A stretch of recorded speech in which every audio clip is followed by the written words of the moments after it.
I was two people with her. She sold both of us out. This is not a story about a hacker. It is not a story about a doctor, or a prisoner, or a woman who destroyed a pharmaceutical empire from the inside. Those are things I did, identities I wore, phases of a life that sometimes feels like it belonged to someone else. This is a story about becoming whole, about the cost of compartments, about what happens when the walls we build to protect ourselves become the prisons we cannot escape. My name was Elena Voss. My name was Valkyrie. My name was Sarah Chun, and inmate 44729, and a dozen others I have forgotten or buried. But the name I answer to now, the one that feels true when spoken aloud, is the one I earned rather than chose. I am the woman who survived. I am the woman who learned. I am the woman who finally understood that the opposite of hiding is not exposure, it is presence. Being fully seen, fully known, and finding that sufficient. This is how it happened. I was born into contradiction. My father was a surgeon who believed in the sanctity of life and the emptiness of wealth. My mother was an heiress who had rejected her family's pharmaceutical fortune and spent her short life trying to atone for it. They met in medical school, married against her family's wishes, and built a life of deliberate modesty in a city where their names could have opened any door. I was 12 when my mother died. Ovarian cancer, aggressive, discovered too late. My father treated her until he couldn't, then sat with her until the end. I watched him break and rebuild himself in the months that followed, continuing his work at the public hospital, refusing the condolences of colleagues who knew the Voss name, the fortune he had refused. He taught me that integrity was a practice, not a state. That you become good at being good the same way you become good at anything, through repetition, through choice, through refusing the easier path when it conflicts with the right one. He died when I was 19. A car accident, sudden, stupid, the kind of death that mocks the careful construction of a moral life. I inherited enough to finish medical school debt-free, and a name that could have opened doors I refused to walk through. My uncle, my mother's brother, the one who had embraced the family business she had rejected, offered me a position. Research, he called it. The opportunity to make a real difference with resources my father had never had. I visited the facility once, saw the gleaming labs, the desperate patients enrolled in trials they didn't understand, the profit margins built into every protocol. I understood then that my mother's rejection had been not just moral, but visceral. She had seen this machine from the inside. She had known what it did to people, how it transformed healing into extraction, lives into ledger entries. I walked away, changed my name legally, Voss to my mother's maiden, Chun, and enrolled in a public medical school with my father's savings. I told myself I was honoring them both. The truth was more complicated. I was fleeing, yes, but I was also hunting, looking for a way to be in the world that didn't require me to become either of my parents, looking for a self I could inhabit without performance. Medical school was survival. I was older than my classmates, poorer in practice if not in fact, carrying a name I had discarded and an anger I couldn't yet name. I excelled in the technical aspects, diagnosis, procedure, the physical mechanics of healing, but struggled with the social performance. The networking, the politics, the careful cultivation of mentors who could advance my career. I wanted to help people. I didn't want to become known for helping people. The distinction mattered to me in ways I couldn't articulate. I graduated near the top of my class and immediately disappeared. Took a position at a clinic in the city's poorest neighborhood, a place the mayor's initiatives pretended didn't exist, a place where my skills were needed and my ambition was irrelevant. The pay was barely sufficient for rent. The hours were endless. The patients were complicated. Addiction, trauma, the accumulated damage of lives lived without margin for error. I was 26 when I hacked my first database. It started with a patient, as everything did. Mrs. Okonkwo, 63, diabetic, working 3 jobs because her insulin cost $800 a month and her insurance covered none of it. I wrote the prescriptions, filled them myself when I could, watched her ration doses until she ended up in emergency rooms that cost the system more than the medication would have. I couldn't sleep that night. I remembered my uncle's facility, the gleaming labs, the $800 price tag that represented maybe $12 of actual cost. I remembered my mother's rejection, my father's integrity, my own careful neutrality. And I remembered that I had skills beyond medicine. My father had taught me computers before he taught me anatomy, back when we still had time together, back when I was a child who thought hacking was a game. It took 3 hours to breach the database. Another 2 to understand the pricing structure, the markup, the deliberate construction of scarcity.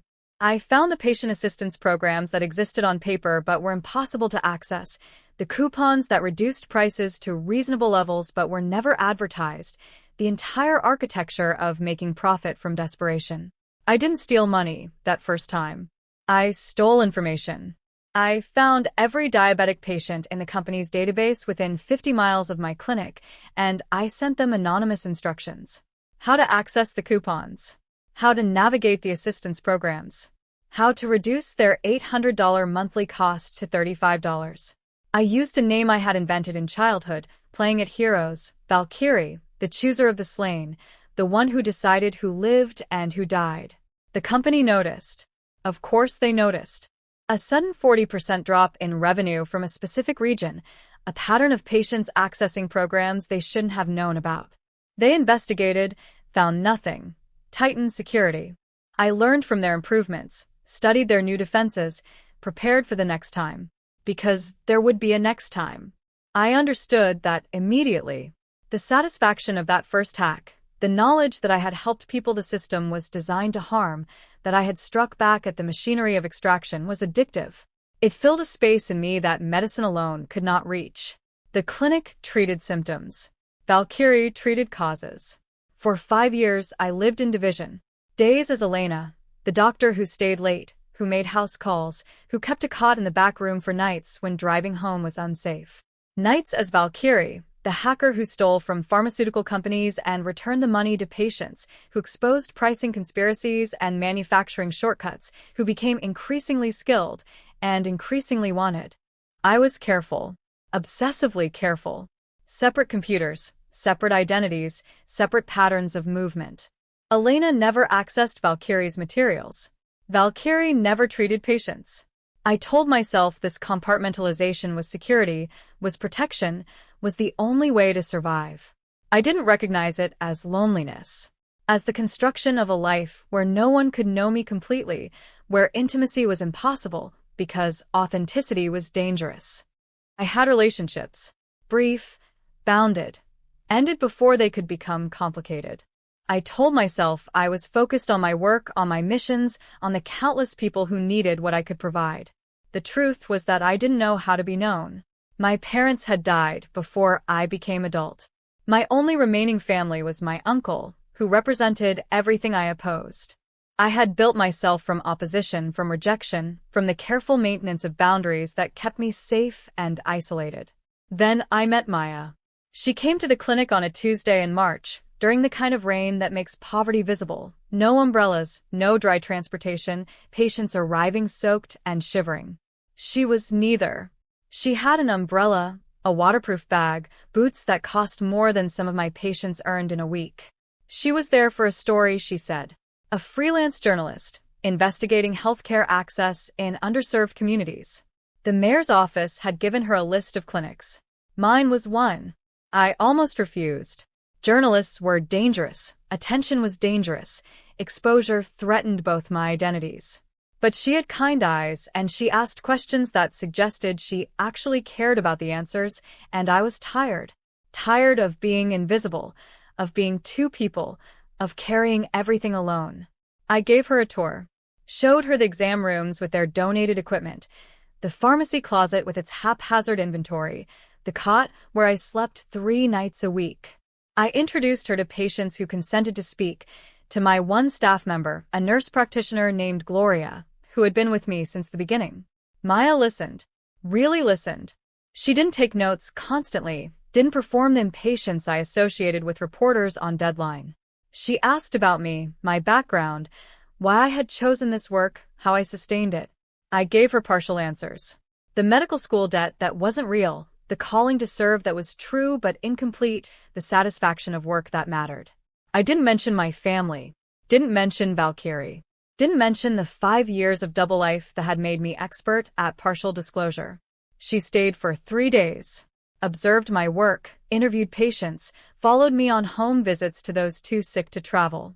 On the third evening, we shared takeout in my office, the only private space in the clinic. She asked about my scars, small burns on my hands from cooking accidents, I claimed, though some were from Valkyrie's early mistakes, electrical mishaps, equipment that betrayed me. You don't have to be so careful with me, she said. I'm not writing about you specifically. I'm writing about the system that makes clinics like this necessary. I've learned that careful is the only way to survive, I said. The most honest thing I had told her. She reached across the desk, touched my hand, the burns, the careful calluses of someone who worked with her body as well as her mind. Surviving isn't the same as living, she said. I wanted to tell her everything. The impulse was physical, a pressure in my chest, a longing for the relief of being fully known. I resisted it. I had resisted it for 5 years. But I gave her something, a story about my father, about his death, about the choice to continue his work rather than accept my family's resources. It was true as far as it went. It created intimacy without creating vulnerability. We began dating 2 months later, slowly, carefully, with the boundaries I maintained automatically. She knew about Elena, the doctor, the work, the exhaustion. She didn't know about Valkyrie. I told myself this was protection for her as much as for me. If she didn't know, she couldn't reveal, couldn't be pressured, subpoenaed, compromised. The truth was more selfish. I wanted to be loved for Elena, the healer, the good person, the one who helped without stealing, who worked within systems rather than against them. Valkyrie was necessary, but she was also shameful. A confession of the system's failure, of my own inability to work within it, of the anger I couldn't fully suppress. Maya made me want to be better, not just more effective, more whole. She noticed my absences, my late nights, my unexplained trips. She accepted my explanations, emergency calls, consulting work, the unpredictable demands of clinic administration. But I saw her noticing, saw the questions she didn't ask, the trust she extended without requiring justification. I almost told her twice. Once, after making love, when the boundaries between us seemed permeable, when honesty felt possible. I started. There's something about my work you don't know. And she interrupted, kissed me, said she loved me exactly as I was. I let the moment pass. I told myself there would be others. The second time was during a fight.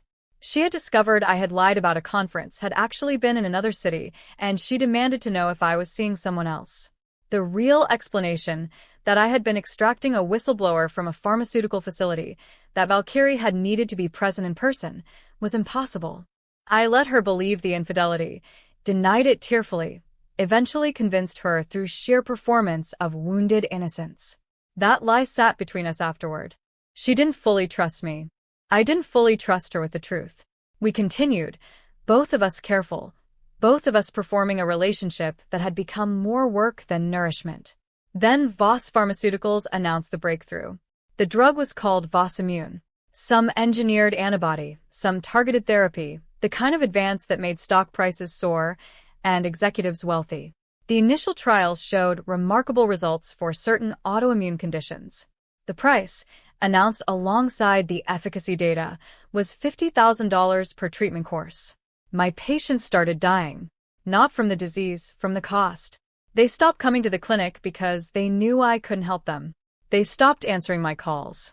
I found Jamal in his sister's basement, too weak to climb stairs, too proud to tell me he had given up.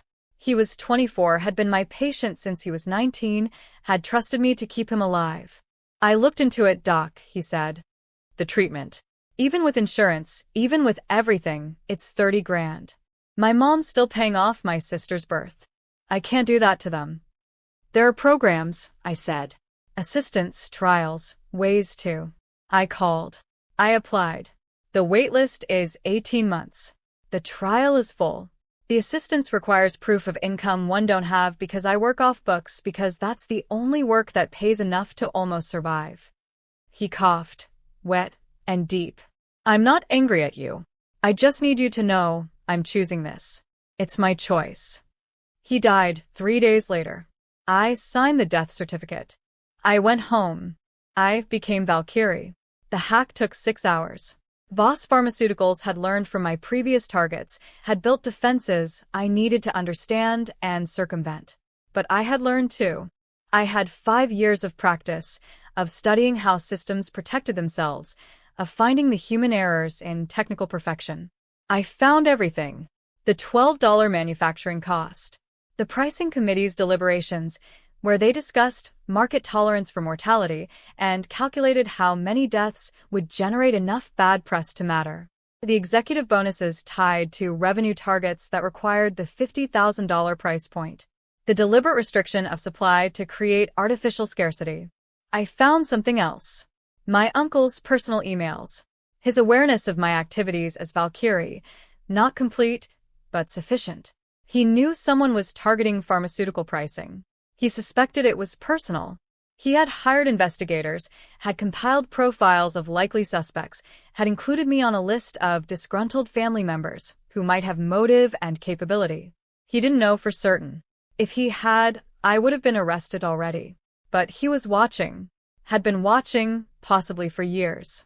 The recognition was chilling, not just that I was hunted, but that I had been allowed to continue, that my activities served some purpose for him I didn't yet understand. I leaked everything. Not strategically, not carefully. I dumped it all, pricing data, emails, executive communications, my uncle's suspicions about me, onto servers I controlled, then released them through channels I had established over years. I wanted the world to see, wanted the stock to drop, the hearings to begin, the machinery of profit exposed. The response was immediate. The stock dropped 30% in 48 hours.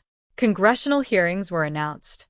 My uncle went on television, red-faced, promising to find the hacker and destroy them completely. He looked directly into the camera when he said it. I understood he was speaking to me. Maya came to the clinic 3 days after the leak. She had been covering the story, she said. The Robin Hood hacker, they were calling whoever did it. Hero or criminal. She wanted my perspective as a doctor, as someone who saw the cost of these prices. I gave her quotes. Careful ones, I thought. About patient care, about systemic failure, about the moral bankruptcy of profit-driven medicine. She recorded everything, nodded, asked follow-ups. Then she asked, casually, almost as an afterthought. What do you think of the hacker? Valkyrie, they're calling her. Do you think she's helping or hurting? I said, I think she's desperate. I think she's seen things that broke something in her. I think she's trying to fix a system that doesn't want to be fixed. Maya looked at me. For a moment, too long, I thought she saw. I thought she knew. Then she smiled, closed her notebook, and said, You always did care too much, Elena. It's your best quality and your worst weakness. She published the profile 2 weeks later. The Robin Hood hacker. Hero or criminal? It was sympathetic, careful, exactly the kind of nuanced journalism she was known for. It included details I recognized. Patient stories I had told her, anonymized but identifiable to anyone who knew the clinic. Timestamps of the hacks that correlated with my late nights at work. A description of Valkyrie's methods that matched exactly what I had done. I read it 3 times. I told myself it was coincidence. Pattern recognition. Good investigative work. The FBI came the next morning. 6 agents. 2 cars. A warrant based on probable cause established through journalistic investigation. They took my computers, my phone, the cash I kept for patients who couldn't pay. They took the cot from the back room, stripped the sheets, looking for hidden drives. I didn't resist. I didn't confess. I became no one. A technique I would perfect in the months to come. A body responding to instructions, a face showing nothing, a mind calculating survival. Maya called me that night. I was out on bail. Barely, a lawyer I couldn't afford arguing I wasn't a flight risk. She was crying. She said she didn't know. She said her editor had pressured her, that the timeline correlations were his addition, that she had tried to protect me. She said she loved me. She said she was sorry. I didn't believe her. I still don't know if that was fair. The trial was 6 months later. The prosecution's case was built on Maya's article, on the patterns she had identified, on cybersecurity experts who explained how Valkyrie had operated. They had circumstantial evidence, my technical skills, my access to information, my family connection to a target. They didn't have direct proof of my hacking activities. They didn't need it. The article had created the narrative, and the narrative created the conviction. I was sentenced to 5 years. I served 3, with good behavior and an appeal that eventually succeeded on technical grounds, illegal surveillance, evidence obtained improperly, the usual procedures that protect the guilty and occasionally free the innocent. But those 3 years were the making of me, though I didn't know it at the time. I learned to become no one in prison. Dr. Elena Voss died the moment the cell door closed. She was too soft, too trusting, too accustomed to being needed. Valkyrie died too visible, too wanted, too dangerous to claim. I became a number. Inmate 44,729. White collar, they called me, though my collar had been blood-stained more often than starched. The women in my unit didn't care about my credentials. They cared about whether I would fight, whether I would snitch, whether I would survive. I survived by becoming useful. I had been a doctor. I became a medic. The prison infirmary was understaffed, overwhelmed, a place where infections spread faster than paperwork. I treated stab wounds without anesthesia. I diagnosed tuberculosis in a woman who had been coughing blood for weeks. I delivered a baby in a bathroom stall, the mother 16 years old, serving 5 years for armed robbery, more terrified of motherhood than of prison. I earned respect, not friendship. I didn't want friendship. Friendship was vulnerability. Friendship was how I had ended up here. But respect bought protection, bought space, bought the ability to walk the yard without looking over my shoulder. The scars on my hands came from the second year. A woman named Jackson, massive, violent, serving 15 for murder. She decided I had looked at her wrong. She came for me in the laundry room, where the cameras didn't reach, where the COs didn't patrol. I had been learning, prison teaches you if you pay attention, and I knew that running meant dying, that submission meant becoming prey, that fighting was the only language that mattered. I didn't win. Jackson was stronger, faster, more experienced. But I made her work for it. I broke her nose with a laundry cart. She broke my hand, 2 fingers, the ones I used for typing, for surgery, for the delicate work of being who I had been. While I was on the ground, spitting blood, she looked at me with something like recognition. "You're the hacker," she said. "The one in the news. Valkyrie." I didn't answer. I couldn't. My jaw was swelling, my words slurred. But I saw the calculation in her eyes. The weighing of whether killing me was worth more than owning me. She decided on ownership. She helped me up. She walked me to the infirmary. She told everyone I was under her protection, and just like that, I had a shield I hadn't asked for. Jackson and I never became friends. But we became something. She had a daughter on the outside, sick, some rare autoimmune condition. The treatments were experimental, expensive, unavailable through standard channels. I became Valkyrie again in small ways, using the prison's limited internet access, smuggled phones, corrupt guards, the underground economy of information, to find clinical trials, to forge documents, to get her daughter enrolled in a study that would save her life. The appeal came through on a Tuesday. I was treating a woman for sepsis, my ruined hand steady despite the damage, when the CO came to get me. "Pack your things, Voss. You're going home." I didn't have things. I had a uniform, a toothbrush, a stack of letters I had written and never sent. One to Maya, accusing, then forgiving, then accusing again. One to my uncle, promising destruction. One to myself, reminding me who I had been, who I still needed to become. I walked out of prison with $47 in my pocket, the sum of my commissary account, and a criminal record that prevented me from practicing medicine. I had no home, no job, no identity that was safe to claim. I was 32 years old, and I had to build myself from nothing. I started with a name. Not Elena. Not Valkyrie. Something new, something borrowed from a woman who had died in prison the first year, someone with no family, no claims, no history. I became Sarah Chin. I had papers, eventually, good ones, purchased with the last of Valkyrie's cryptocurrency reserves, the wallets the FBI had never found. Sarah Chun worked temp jobs. Data entry, mostly the kind of mindless work that let me plan, that let me watch, that let me learn how the world had changed while I was inside. 3 years. Smartphones had become essential. Social media had become inescapable. My uncle had become a philanthropist, donating millions to cancer research, his reputation laundered by the very drug I had tried to expose. I watched him on television, smiling, benevolent, and I felt something I hadn't expected. Not rage. Patience. The patience of someone who had learned to wait, who had learned that revenge is a dish best served cold, but justice is a meal that requires preparation. I approached Voss Pharmaceuticals through a headhunter. Not directly, that would be suspicious. But through the network of consultants and contractors that corporations use to distance themselves from responsibility. I offered expertise in compliance and ethics, the buzzwords of the moment, the language of corporations trying to avoid the fate that had befallen my uncle's competitors. They didn't recognize me. Or if they did, they said nothing. I had changed. Prison had stripped the softness from my face, the trust from my posture. I wore suits now, expensive ones, tailored to hide the scars on my hands, the muscle I had built in the yard. I spoke their language fluently. Risk management, stakeholder value, reputational capital.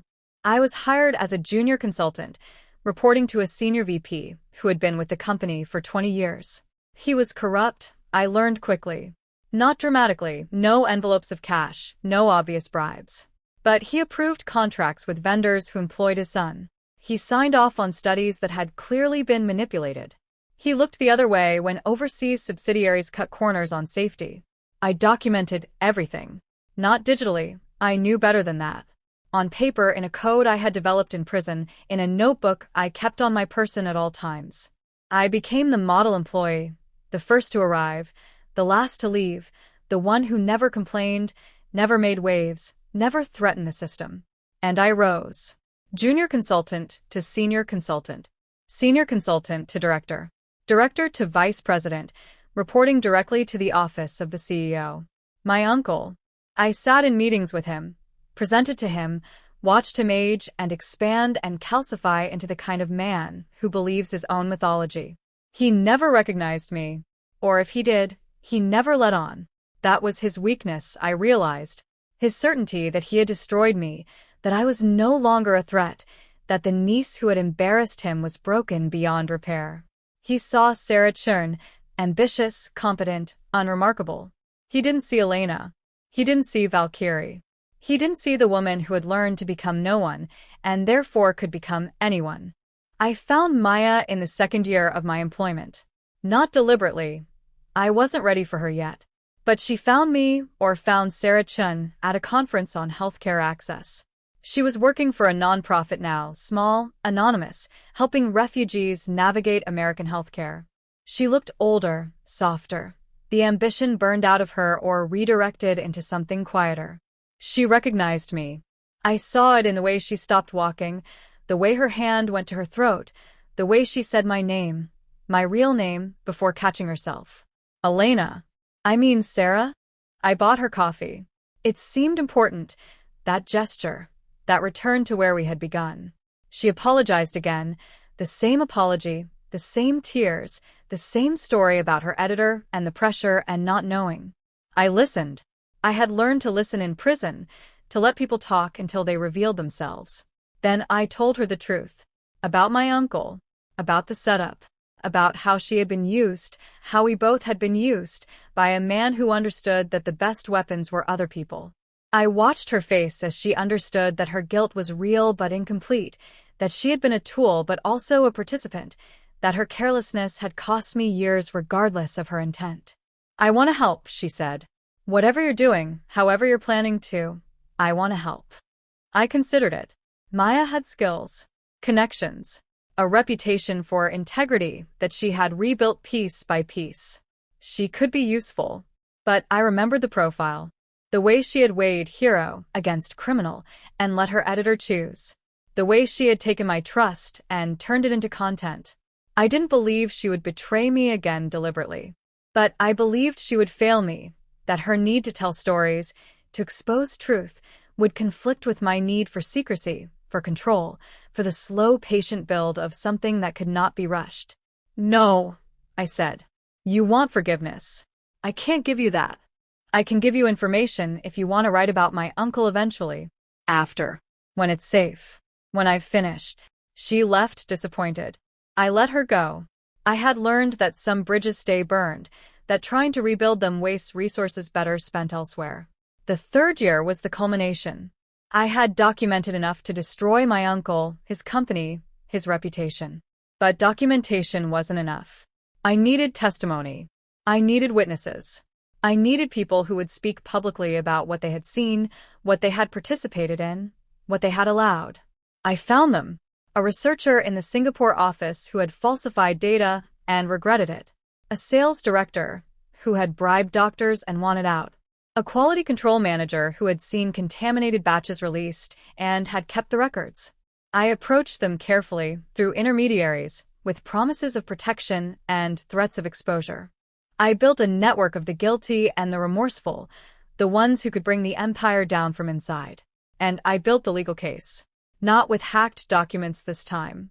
With subpoenas, with depositions, with the careful accumulation of evidence that would survive court scrutiny.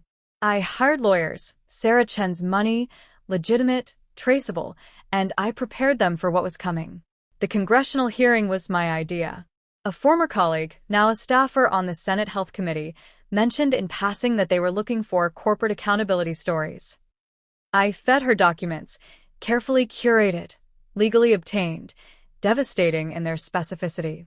She scheduled the hearing. She invited my uncle to testify. He didn't know I would be there. He didn't know I had been invited as an expert witness, Sarah Chen, VP of Compliance, to discuss how corporations could reform. He walked into that room confident, prepared, ready to defend his record. I sat 3 rows behind him. I watched him testify about his commitment to patience, to innovation, to ethical business practices. I watched him lie, with the ease of long practice. Then it was my turn. I introduced myself. Sarah Chen, yes. But formerly Dr. Elena Voss. Formerly Valkyrie. Formerly inmate 44729. I had documents, the committee had them now, proving that Voss Pharmaceuticals had engaged in systematic fraud, bribery, and cover-ups that had killed people. I had witnesses, the researcher, the sales director, the quality control manager, waiting to testify. I had evidence that the company's response to my earlier hacking had been not to reform, but to destroy me, using a journalist who hadn't known she was being manipulated. I watched my uncle's face as he understood. As he recognized me, finally, too late. The color drained from him in stages, a man realizing that the ghost he thought he had exorcised had been sitting behind him, taking notes, for 3 years. The hearing lasted 6 hours. The stock dropped 60% before it ended. My uncle resigned that evening, facing criminal charges by morning. The company entered bankruptcy within the month.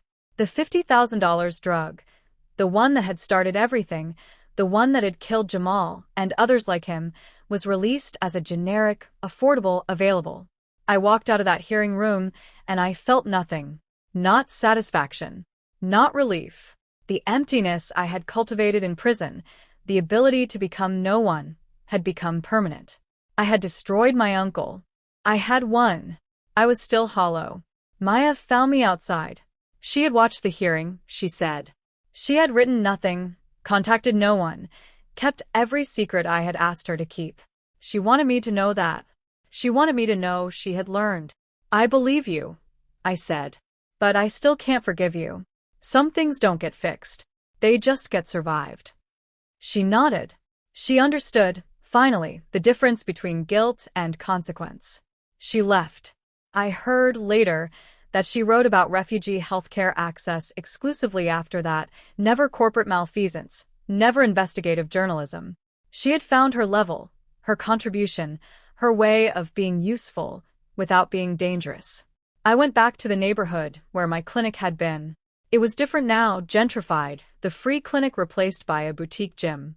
I found a new location, a new model. Legal advocacy, lawyers and patients fighting price gouging through courts instead of code. I hired people smarter than me. I built something that didn't require me to be two people, that didn't require secrets, that could survive transparency and sunlight. I dated again. Eventually. Her name was Tony. She was a firefighter, straightforward, physical, present in her body in ways I was still learning to be. She knew nothing about my past. She liked that I was boring, that I worked long hours, that I burned dinner and laughed about it. She never asked about the scars on my hands. I told her, once, about prison. Not the details, just that I had changed, that I was still becoming whoever I was meant to be. She listened, without judgment. She said, "You're here now. That's what matters." I wanted to believe her. I practiced believing her. Some days I succeeded. But I kept the safety deposit box. The new identity, ready if needed. Valkyrie was dead, and Elena was transformed, and Sarah Chun was a mask I could remove. But I remembered how to become no one.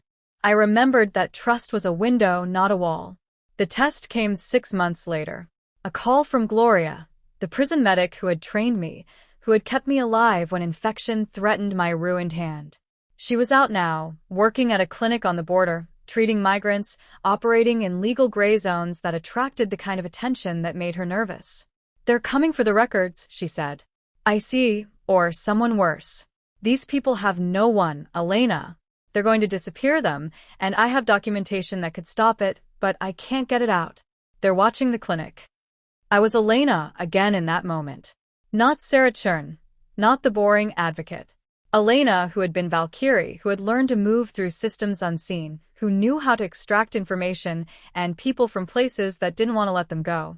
"I'll come," I said. "Give me 3 days." Tony knew something was wrong. I told her it was a family emergency, my uncle's estate, legal complications. She believed me because she wanted to believe me, because love requires trust even when trust is dangerous. I kissed her goodbye, and I drove south, becoming someone else with every mile. The extraction took 4 days. I became a nun, volunteering with a Catholic charity. I became a journalist, investigating border conditions. I became a lawyer, reviewing detention records.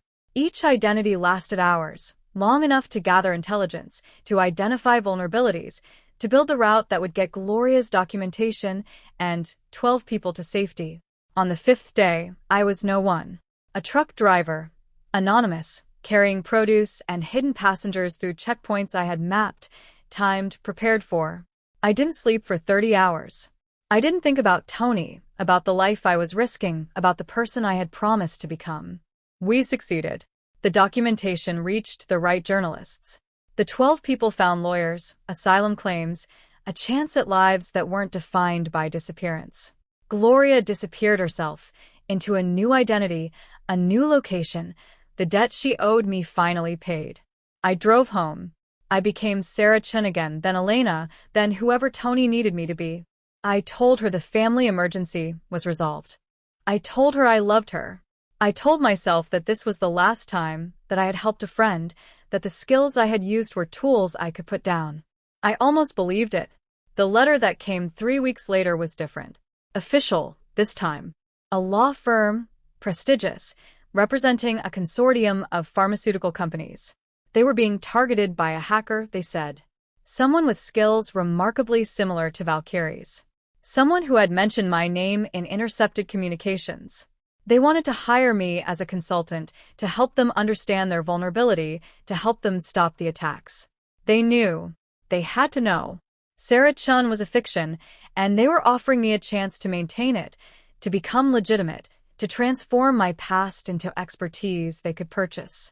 I considered it. The money was extraordinary. The access was unprecedented. I could work from inside again, not to destroy but to protect, to build systems that would prevent the kind of theft I had once practiced. I considered refusing, telling Tony everything, trusting her with the complete truth, letting her help me decide who I was becoming. In the end, I did neither. I negotiated. I demanded terms that would give me control, autonomy, the ability to disappear if needed. I accepted the position. And I began carefully, patiently, to build something new. Not Valkyrie. Not Elena. Not Sarah Chun. Something integrated, something honest, something that didn't require me to hide from the people I loved. It took 2 years. 2 years of consulting, of teaching corporations to protect themselves, of building a reputation as someone who understood both sides of the law because I had lived both sides. 2 years of therapy, of conversations with Tony that scraped me raw, of learning to be one person consistently, even when it hurt. I told her everything, finally. On a Tuesday in our kitchen, while I burned dinner and she laughed and I realized that I didn't want to be anyone else, anywhere else, with anyone else. She was quiet for a long time. Then she said, I knew. Not the details. But I knew you were still keeping secrets. I was waiting for you to trust me. And if I never did?